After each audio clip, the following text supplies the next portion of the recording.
Android games might not cost as much as console games, but some of them can be a little pricey, which is where free games on Play Pass come in. Many Android games can range from being 99 cents to being upwards of $15 and more, and that doesn't quite sit well with some gamers. Also, we're constantly bombarded with in-app purchases and all sorts of gacha nonsense. Fortunately, Google has a solution that most gamers should like. It introduced its Play Pass subscription. With this service, you pay $4.99 per month and you get no advertisements, free content in-game, and even free games. You're getting a lot for only $5 every month.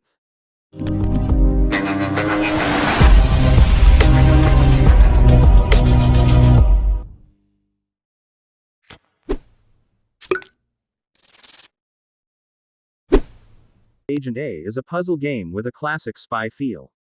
It follows the same formula as those 100 Doors games where you have to tap around the environments to solve puzzles.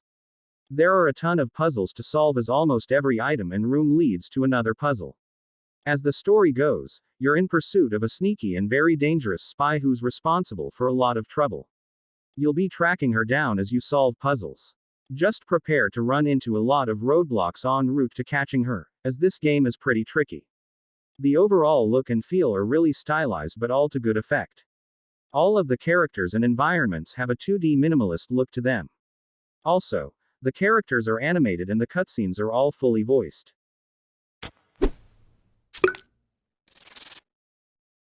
The Enchanted Cave 2 is a pixelated RPG game that's pretty straightforward in terms of story. Your character is in a small village that has a cave just to the north. The cave is the talking point of the town. Virtually every NPC you see says something about it, as it has a lot of special attributes.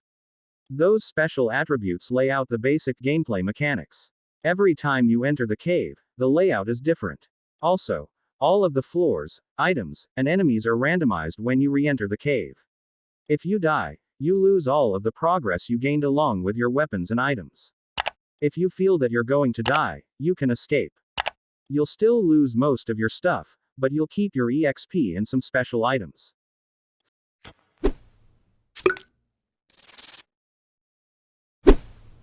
Do Not Feed the Monkeys has kind of a dark twist, and you find it out just after playing. You play a person who takes a job at what seems like a zoo. In reality, however, instead of watching over animals, you're watching over human beings in their homes, workplaces. You watch over them and report on what you find. You have to spy on the people in their habitats and look for certain things that stick out. You'll then copy them down in your notebook and build a profile of them. At the start of the game, you'll have 4 cameras set up, but you add on more as time goes on. Along with that, you still have to live and manage living in a small apartment. You have to do jobs to earn money, pay rent, buy food, and keep up with your sleep.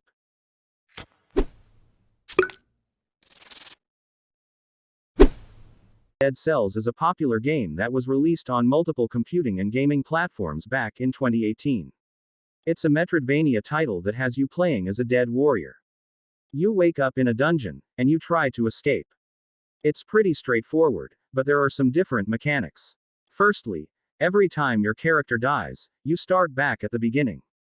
Not only that, but the layout of the dungeon changes every time you die.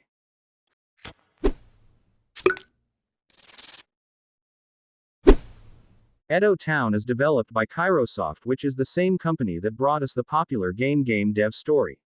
In this game, you're managing and growing a small Japanese domain into a city. It's a Sim City style game where you build houses, construct roads, and build up on residents.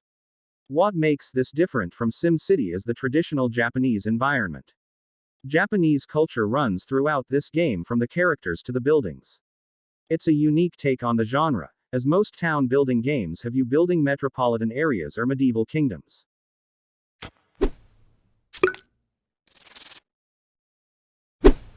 One Deck sounds like it's a card game, but it's closer to a dice rolling game. You're a warrior who's descending down into a dungeon, and you face all types of monsters, enemies, and traps. As you descend to lower floors in the dungeon, the perils and enemies will become more dangerous. The gameplay is pretty unique. Like D&D, it revolves around rolling dice and hoping for the highest numbers. Each peril requires you to roll high enough numbers to overcome them. If you can't, there's a host of different special abilities that you can use to give you a boost.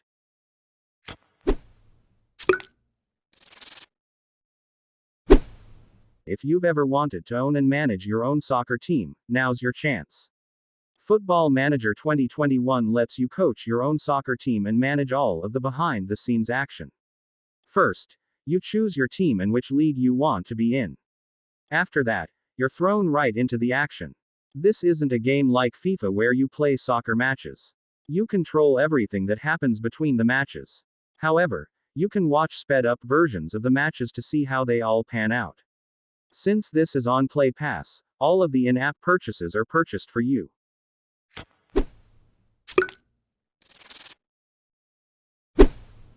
7. Sprogywood. Sprogywood is a dungeon crawler, but it's rather adorable. You play a simple farmer who's being commanded by a creature called a Sproggy. You're told to go to different dungeons and clear out the monsters in them. This is a turn-based game in a way. Every step you take and every attack you make count as a turn. The same thing goes for the enemies. You have the ability to skip turns to give you a tactical advantage.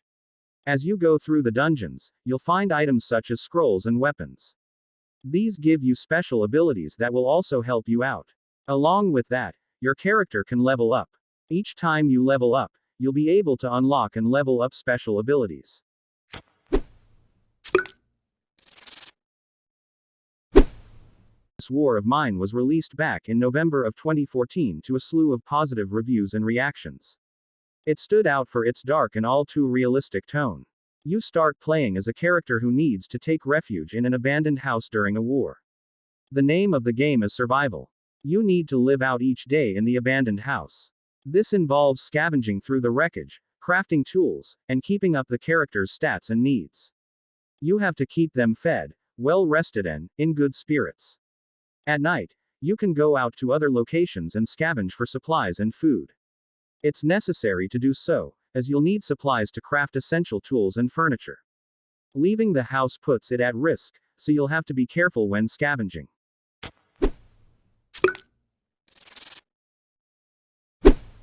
Zelle goes really heavy on the creep factor. Definitely the creepiest app on this list. It follows the story of a young kid who finds himself in a strange castle. While you've been instructed to stay in your room door unlocks for some reason. As you venture through the castle, you meet a bunch of different beings, for better or worse. The hallmark feature of this game is just its scary and twisted nature. Everything about it, from the music to the characters to the overall aesthetic, is like something out of a horror movie.